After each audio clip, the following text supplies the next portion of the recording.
Всех приветствуем на нашем канале «Советы для здоровья».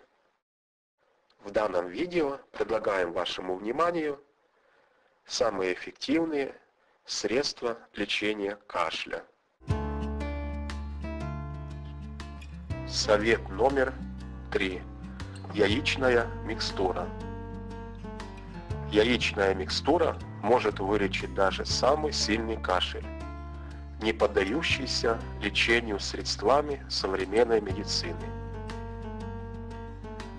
Для приготовления яичной микстуры нужно сначала прокипятить стакан молока. Потом добавьте по столовой ложке сливочного масла и меда.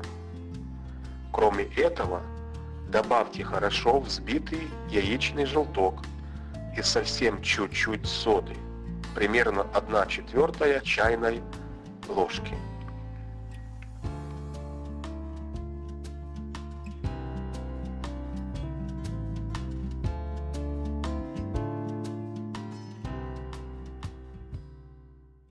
Благодарим вас за то, что были с нами. Желаем вам всем крепкого здоровья. Заходите на наш канал и подписывайтесь. До скорых встреч!